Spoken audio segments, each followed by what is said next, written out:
Hello എല്ലാവർക്കും നമസ്കാരം. പുതിയൊരു വീഡിയോയിലേക്ക് സ്വാഗതം. നമുക്കിന്ന് ഈ വീഡിയോയിലൂടെ നിയോ ക്ലാസിക്കൽ തിയറിയുടെ അസംഷൻസിന്റെ ക്രിറ്റിസിസംസ് മനസ്സിലാക്കാം.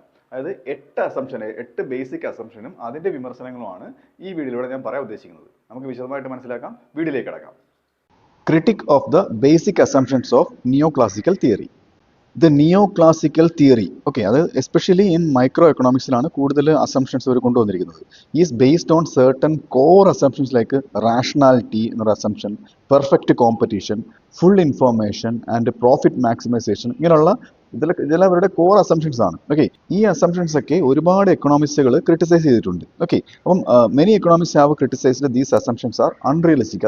ഇത് റിയലിസ്റ്റിക് ആയിട്ട് നമുക്കിതൊന്നും പറയാൻ പറ്റത്തില്ല എന്നാണ് ഒരുപാട് എക്കണോമിസ്റ്റിന്റെ അഭിപ്രായം. അതൊക്കെയാണ് ഏതൊക്കെയാണ് അവരുടെ അസംഷൻസ് എന്നും അതിന്റെ വിമർശനങ്ങളുമാണ് നമ്മൾ നോക്കാൻ പോകുന്നത്. ഒന്നാമത്തെ അസംഷൻ എന്ന് പറയുന്നത് അസംഷൻ ഓഫ് റാഷണൽ എക്കണോമിക് മാൻ ആണ്. റാഷണൽ ആയിട്ട് ചിന്തിക്കുന്നവരാണ്, യുക്തിപരമായിട്ട് ചിന്തിക്കുന്നവരാണ് ഓരോ വ്യക്തികളും, ഇൻഡിവിജ്വൽസ് എന്നാണ് ഇതിൽ പറയുന്നത്, ഈ അസംഷനിൽ പറയുന്നത്. അത് നിയോ ക്ലാസിക്കൽ വ്യൂ ഇങ്ങനെയാണ്: individuals are perfectly rational and aim to maximise utility. അതായത് എല്ലാവരും യുക്തിപരമായിട്ട് ചിന്തിക്കുകയും അവരുടെ യൂട്ടിലിറ്റി നമ്മൾ അറിയാമല്ലോ, ഒരു പൈസ കൊടുത്താൽ ആ കിട്ടുന്ന കാശ് മുതലാവും എന്നുള്ളൊരു അവസ്ഥ. അത് the want satisfying capacity of A commodity. Okay, അല്ലെന്നുണ്ടെങ്കിൽ പ്രോഫിറ്റ്, ഫേംസ് പ്രോഫിറ്റ് മാക്സിമൈസ് ചെയ്യാൻ നോക്കും.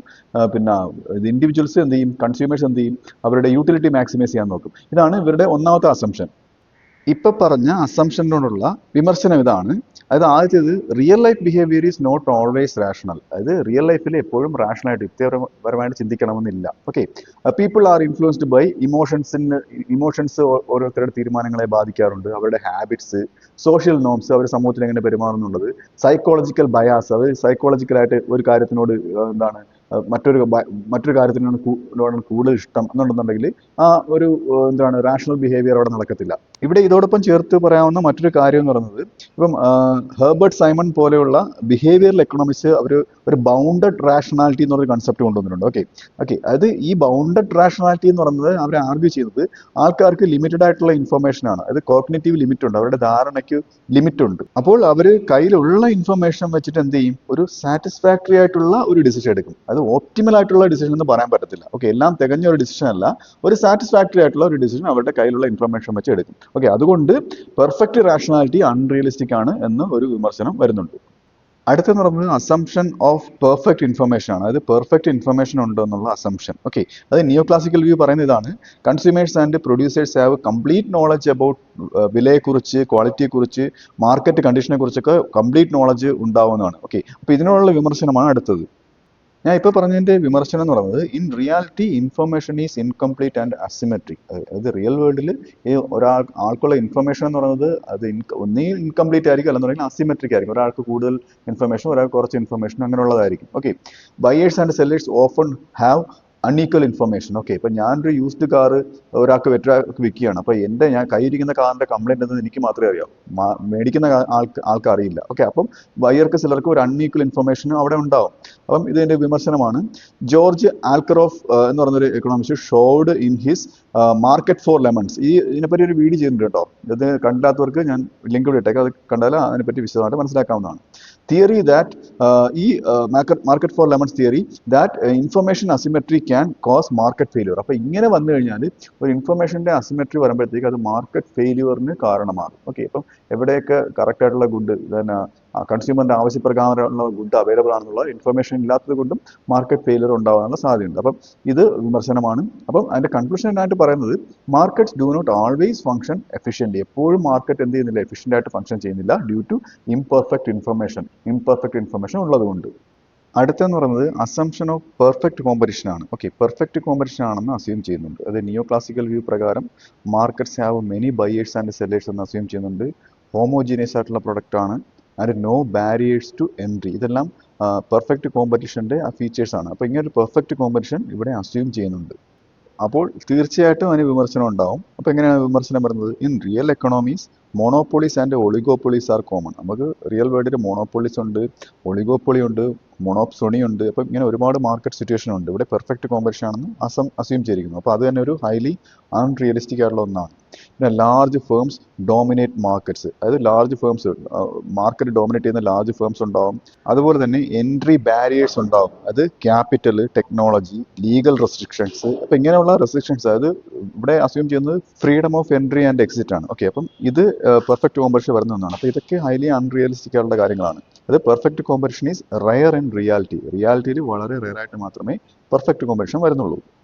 അടുത്തെന്ന് പറയുന്നത് ഫുൾ എംപ്ലോയ്മെന്റ് അസംഷൻ ആണ്. അതായത് ഇത് മാക്രോ വെർഷൻ ആണ്. അതായത് ഫുൾ എംപ്ലോയ്മെന്റ് അറിയാലോ, എല്ലാ ഫാക്ടേഴ്സ് ഓഫ് പ്രൊഡക്ഷനും എൻഗേജ്ഡ് ആയിട്ടിരിക്കുന്ന ഒരു അവസ്ഥ. ഇപ്പൊ നിയോ ക്ലാസിക്കൽ വ്യൂ പ്രകാരം the economy naturally operates at full employment due to wage price flexibility. അതായത് വേജും പ്രൈസും ഫ്ലെക്സിബിൾ ആയതുകൊണ്ട്, അതായത് എന്താണ് ഒരേ കണക്ക് മാറാതെ ഒരേ കണക്ക് നിൽക്കുകയല്ല, അത് ഫ്ലെക്സിബിൾ വേജ് ആണ്. ഓക്കെ, അപ്പം മാർക്കറ്റിന് അനുസരിച്ച് മാറുന്ന വേജും പ്രൈസും ആണ്. അപ്പോൾ ഇതുള്ളത് കൊണ്ട് എക്കണോമിയിൽ നാച്ചുറലായിട്ടും എന്താ ഒരു ഫുൾ എംപ്ലോയ്മെന്റിലേക്ക് പോകുമെന്നാണ് നിയോ ക്ലാസിക്കൽസിന്റെ ആ ഒരു വ്യൂ എന്ന് പറയുന്നത്. ഇതിനോടുള്ള വിമർശനം എന്ന് പറയുന്നത് unemployment persist even when wage fall. അതായത് വേജ് കുറയുമ്പോഴത്തേക്ക് അൺഎംപ്ലോയ്മെന്റ് നിലനിൽക്കും. ഓക്കെ, അതായത് ഫുൾ എംപ്ലോയ്മെന്റ് ഉണ്ടാവില്ല.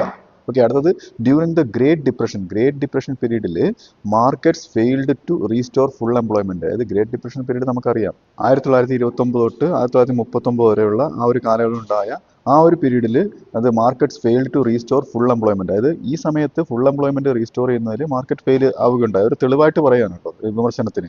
അടുത്തത് John Maynard Keynes argued that insufficient aggregate demand can cause prolonged unemployment. Aggregate demand കുറവായിരുന്നു കഴിഞ്ഞാൽ സഫീഷ്യന്റ് ആയിട്ടുള്ള അഗ്രിഗേറ്റ് ഡിമാൻഡ് ഇല്ലാന്നുണ്ടെങ്കിൽ പ്രൊലോങ്ഡ് ആയിട്ടുള്ള എന്തുണ്ടാവും, അൺഎംപ്ലോയ്മെന്റ് ഉണ്ടാവും. ഓക്കെ, അപ്പം ഫുൾ എംപ്ലോയ്മെന്റ് എന്നുള്ളത് ഒരു ഫാൾസ് കോൺസെപ്റ്റ്, ഒരു അൺറിയലിസ്റ്റിക് കോൺസെപ്റ്റ് എന്ന് തെളിയിക്കുന്നതുകൊണ്ടാണ് ഇവർ ഇതൊക്കെ പറയുന്നത്. Markets may not automatically achieve full employment. Market ഓട്ടോമാറ്റിക്കായിട്ട് ഫുൾ എംപ്ലോയ്മെന്റ് അച്ചീവ് ചെയ്യാൻ സാധ്യതയില്ല. അടുത്ത അസംഷൻ എന്ന് പറയുന്നത് assumption of flexible prices and wages ആണ്. അതായത് ഫ്ലെക്സിബിൾ ആയിട്ടുള്ള വേജും പ്രൈസും ഫ്ലെക്സിബിൾ ആയി നിൽക്കുന്നുള്ളത്. നിയോ ക്ലാസിക്കൽ വ്യൂ ഇങ്ങനെയാണ് പറയുന്നത്: prices and wages adjust quickly to restore equilibrium. അതായത് ഇക്വിലിബ്രിയം മെയിൻറ്റെയിൻ ചെയ്യുന്നതിന് വേണ്ടിയിട്ട് വേജസും പ്രൈസസും പെട്ടെന്ന് അഡ്ജസ്റ്റ് ചെയ്ത് ഇക്വിലിബ്രിയത്തിൽ എത്തുന്നതാണ് ഇവരുടെ അഭിപ്രായം. ഇതിനോടുള്ള വിമർശനം എന്ന് പറയുന്നത് wages are often rigid due to contracts, unions and minimum wage laws. അതായത് മിനിമം വേജ് ലോസ് വരുന്നുണ്ട്, എത്ര വേജ് കൊടുക്കണം എന്നുള്ളത്, പിന്നെ ട്രേഡ് യൂണിയൻസിന്റെ പ്രവർത്തനങ്ങൾ, പിന്നെ കോൺട്രാക്ട്സ് ഉണ്ട്, ഇത്ര വേജ് കൊടുത്തോളാം എന്നുള്ളത്. അപ്പോൾ ഈ കാരണങ്ങളൊക്കെ കൊണ്ട് വേജ് മിക്കപ്പോഴും റിജിഡായിട്ട് നിൽക്കാനുള്ള സാധ്യതയുണ്ട്. ഓക്കെ, അപ്പം അതൊരു വിമർശനമാണ്. അത് prices may be sticky due to menu cost and business strategies. അതായത് ബിസിനസ് സ്ട്രാറ്റജീസ് കൊണ്ടും മെനു കോസ്റ്റ് കൊണ്ടും, ഒരു മെനുവിൽ നിന്ന് വില കൂട്ടുകയും കുറയ്ക്കുകയും ചെയ്യുമ്പോഴത്തേക്കും അതേപോലെ നല്ല ക്ലാരിറ്റിയുള്ള ലാമിനേറ്റ് ആയിട്ടുള്ള ഒരു മെനു പ്രിന്റ് ചെയ്യുന്നതിനുള്ള കോസ്റ്റ്, അതാണ് ചുരുക്കത്തിൽ മെനു കോസ്റ്റ് എന്ന് പറയുന്നത്. അപ്പോൾ ഇങ്ങനെയുള്ള കോസ്റ്റ് ഉള്ളതൊക്കെ കൊണ്ട് വില മാറാതെ നിൽക്കുന്ന ഒരു സിറ്റുവേഷൻ ആണ്. ഓക്കെ, അപ്പം വേജും പ്രൈസും അങ്ങനെ സ്റ്റിക്കി ആവാൻ സാധ്യതയില്ലാത്ത ആ ഒരു വിമർശനത്തിന്റെ കാര്യമാണ് പറയുന്നത്. അപ്പം അഡ്ജസ്റ്റ്മെന്റ് ഈസ് സ്ലോ. അത് സ്ലോ, മറ്റേത് ഫാസ്റ്റ് ആയിട്ട് അഡ്ജസ്റ്റ് ചെയ്യുന്നുണ്ടാവുന്നത്. അപ്പം യഥാർത്ഥത്തിൽ സ്ലോ ആയിട്ടുള്ള അഡ്ജസ്റ്റ്മെന്റ് ആണ്.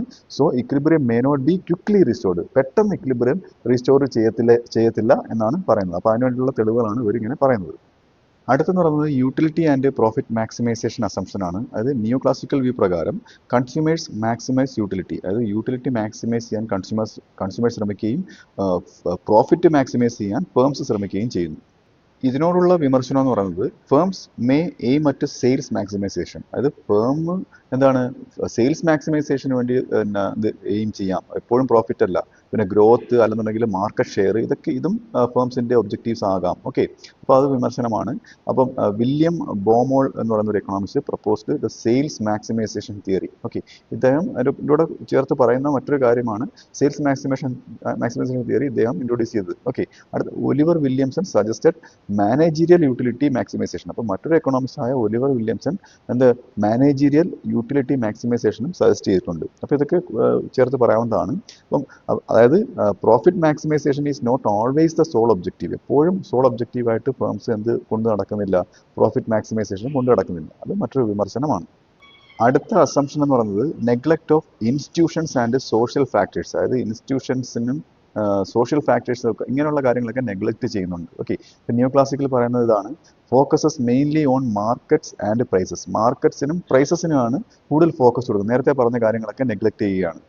അപ്പോൾ ഇതിനോടുള്ള വിമർശനം എന്ന് പറയുന്നത് ഇഗ്നോർസ് റോൾ ഓഫ് ഇൻസ്റ്റിറ്റ്യൂഷൻസ്. അതായത് institution role, culture role, power and government റോളൊക്കെ ഇഗ്നോർ ചെയ്യുകയാണ്. ഓക്കെ, അപ്പം ഇൻസ്റ്റിറ്റ്യൂഷണൽ എക്കണോമിക്സ് ആർഗ്യൂ ദാറ്റ്, ഇങ്ങനെ ഒരു വിഭാഗം എക്കണോമിക്സ് ആർഗ്യൂ ചെയ്യുന്നത് economic outcomes depend on legal and social framework. അതായത് ഒരു എക്കണോമിക് ഔട്ട്കം ഡിപ്പെൻഡ് ചെയ്തിരിക്കുന്നത് ലീഗൽ ആയിട്ടുള്ളതും സോഷ്യൽ ആയിട്ടുള്ളതുമായിട്ടുള്ള ഫ്രെയിം വർക്കിനെയാണ്. ഓക്കെ, അപ്പോൾ ഇതാണ് ഇൻസ്റ്റിറ്റ്യൂഷണൽ എക്കണോമിക്സ് ആർഗ്യൂ ചെയ്യുന്നത്. അടുത്ത അസംഷൻ എന്ന് പറയുന്നത് over emphasise on mathematical formalism. Mathematical ഫോർമാലിസത്തിൽ കൂടുതൽ ഊന്നൽ കൊടുക്കുന്നുണ്ട്. അപ്പോൾ അതിൽ വിമർശിച്ചിരിക്കുന്നത് ടു അബ്സ്ട്രാക്ട് ആൻഡ് തിയററ്റിക്കൽ, അതായത് കൂടുതൽ തിയററ്റിക്കലായിട്ട് അല്ലെങ്കിൽ തിയററ്റിക്കലായിട്ട് അല്ലെങ്കിൽ മാത്തമെറ്റിക്കലായിട്ട് സംഗ്രഹിച്ചിരിക്കുകയാണ്. അപ്പം റിയൽ വേൾഡുമായിട്ട് കൂടുതൽ കണക്ഷൻ വരുന്നില്ല എന്ന്. ഓക്കെ, അപ്പം models may lack real world applicability. Real world applicability അവിടെ വരുന്നില്ല. Assumptions are sometimes made for mathematical കൺവീനിയൻസിന് വേണ്ടിയിട്ട്, കണക്ക് ചെയ്യുന്നതിനുള്ള സൗകര്യാർത്ഥം അത് കൺക്ലൂഡ് ചെയ്തിരിക്കുകയാണ്, റാദർ ദാൻ റിയലിസം. റിയലിസത്തിലേക്ക് അത് വരുന്നില്ല. ഇത് വിമർശനമാണ്. ഇതിൻ്റെ ഒരു കൺക്ലൂഷനായിട്ട് പറയാവുന്നത്, the new classical theory provides A strong analytical framework. അത് നല്ലൊരു സ്ട്രോങ് ആയിട്ടുള്ള ഒരു അനലിറ്റിക്കൽ ഫ്രെയിംവർക്കാണ് ന്യൂ ക്ലാസിക്കൽ തിയറി കൊടുത്തിരിക്കുന്നത്. പക്ഷേ അതിൻ്റെ അസംഷൻസ് ഒക്കെ വളരെ അൺറിയലിസ്റ്റിക് ആയിപ്പോയി. But it's basic assumptions are often criticised as unrealistic and overly simplified. Unrealistic ആയിട്ടുള്ള അസംഷനാണ്. അതുകൊണ്ടാണ് ഇത് വിമർശനങ്ങൾ ഏറ്റുവാങ്ങുന്നത്. ഇപ്പം മോഡേൺ എക്കണോമിക്സിൽ, ഇപ്പം കെയ്നീഷ്യൻ എക്കണോമിക്സ് ആയാലും ബിഹേവിയറൽ എക്കണോമിക്സ് ആയാലും institutional and new Keynesian approaches, എല്ലാ അപ്രോച്ചസും developed partly as responses to these limitation. അപ്പോൾ ഈ പോരായ്മകളെല്ലാം പരിഹരിച്ചുകൊണ്ട് ഇവരൊക്കെ പുതിയ പുതിയ തിയറികൾ അതിനുള്ള റെസ്പോൺസസ് ഫോർമുലേറ്റ് ചെയ്തിട്ടുണ്ട്. അപ്പോൾ ഈ വീഡിയോ നിങ്ങൾക്ക് മനസ്സിലായെന്ന് വിശ്വസിക്കുന്നു. അടുത്ത വീഡിയോയുടെ മറ്റൊരു വിഷയമായി വീണ്ടും കാണാം.